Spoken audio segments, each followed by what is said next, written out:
Pernah nggak sih kamu mikir, kenapa hidup zaman sekarang semakin mahal padahal negara kita kaya sumber daya? Kenapa pemimpin silih berganti, tapi yang kaya tetap itu-itu aja?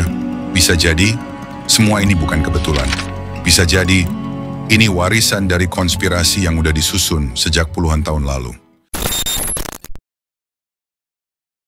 Di balik harga beras yang mahal, utang negara yang terus naik, dan kekuasaan yang seperti milik segelintir orang, ternyata ada pola. Politik Indonesia hari ini sangat kapitalis. Uang bisa beli jabatan, bisa beli suara rakyat, bahkan bisa atur siapa yang bisa jadi presiden. Tapi semua ini punya akar. Dan akarnya itu tertanam di tahun 1960-an. Saat Indonesia jadi medan perang diam-diam antara dua kekuatan besar, Amerika dan Uni Soviet. Pada waktu itu, Indonesia berada di ujung jurang kehancuran ekonomi. Rakyat merasakan betul ketidakpastian yang menghantui.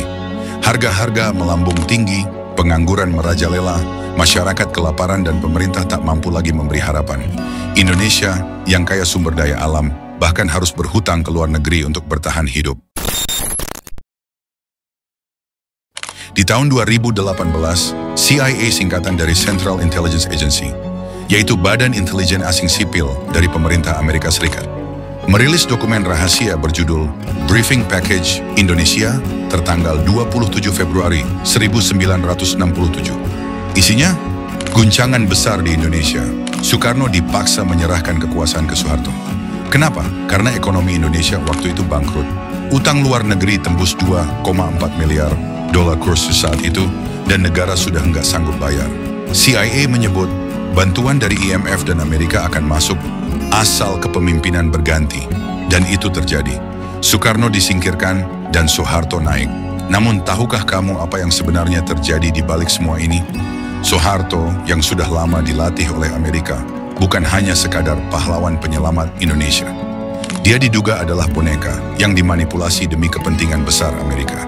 Soeharto tidak hanya menggantikan Soekarno yang pro-komunis, tetapi juga mengubah arah politik Indonesia secara drastis, mengalihkan negara ini dari orientasi pro-komunis ke pro-Amerika. Soeharto bukan hanya berjuang untuk kekuasaan pribadi, tapi juga demi melayani kepentingan kapitalisme internasional.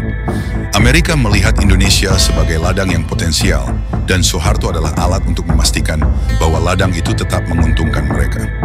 Indonesia pun harus menyerahkan banyak haknya kepada kapitalis asing.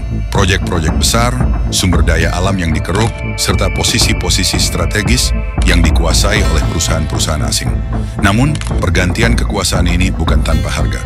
Ketika Soeharto mulai mengonsolidasikan kekuasaannya, terjadi pembantaian massal terhadap anggota atau yang dicurigai sebagai anggota PKI, Partai Komunis Indonesia, pada tahun 1965 sampai 1966. Jumlah korban yang tewas dalam peristiwa ini diperkirakan mencapai lebih dari 3 juta orang. Meskipun beberapa perkiraan lain menyebutkan angka lebih tinggi.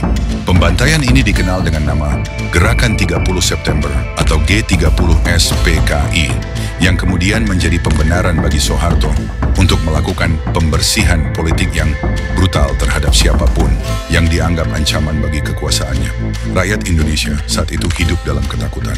Bahkan di desa-desa kecil, setiap orang saling curiga satu sama lain, takut kalau mereka dianggap simpatisan PKI.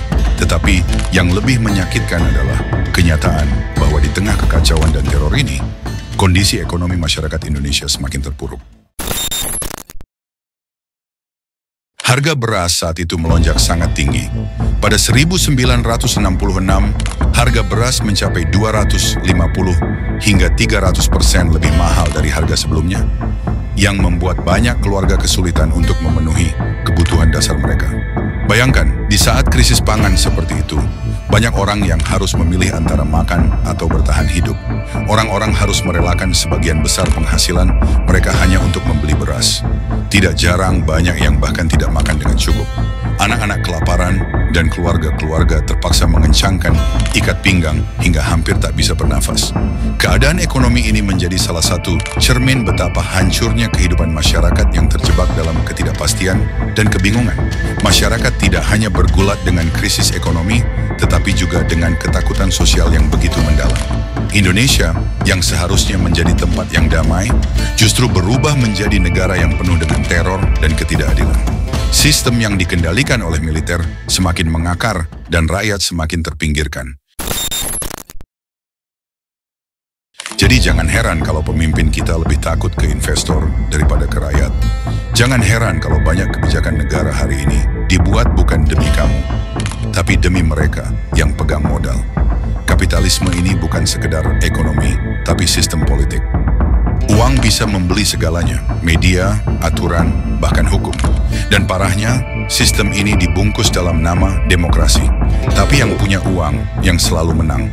Tahun 2020, Menteri Pertahanan Indonesia saat itu, yang kini jadi presiden kita, Prabowo Subianto, menyatakan bahwa Indonesia tidak bisa bersikap terlalu keras terhadap Amerika. Kenapa? Karena waktu itu Presiden Donald Trump mengancam akan memberlakukan tarif tinggi pada produk ekspor Indonesia. Kita tidak bisa berdiri tegak. Kita takut pada tekanan ekonomi. Bayangkan negara dengan kekayaan tambang, hutan, dan lautan justru tidak berani menantang ancaman tarif. Kita bahkan tidak punya keberanian untuk bilang tidak demi melindungi kepentingan dalam negeri.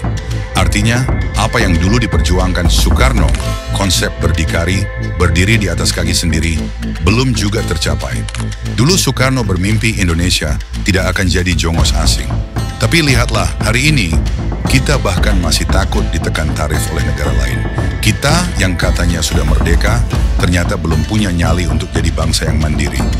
Dan ketika kita melihat kondisi rakyat yang masih berjuang di jalanan, masih menanti janji kesejahteraan, kita harus bertanya, apakah kita benar-benar merdeka? Atau justru kita telah diperbudak oleh sistem yang lebih besar dan lebih licik? Begitu banyak yang terpinggirkan oleh sistem ini. Dan pertanyaannya sekarang adalah, apakah kita masih bisa menyebutnya demokrasi? Lalu, jika Indonesia tak bisa berdiri sendiri, jika presiden pun harus tunduk demi mencegah sanksi, jika semua ini sudah jadi sistem yang permanen, maka pertanyaannya, masih bisakah kita mewujudkan mimpi Soekarno Indonesia yang berdikari? Atau sudah terlambat? Tulis pendapatmu di kolom komentar, share biar makin banyak yang melek, dan pastikan untuk subscribe agar tidak ketinggalan konten pembuka mata lainnya.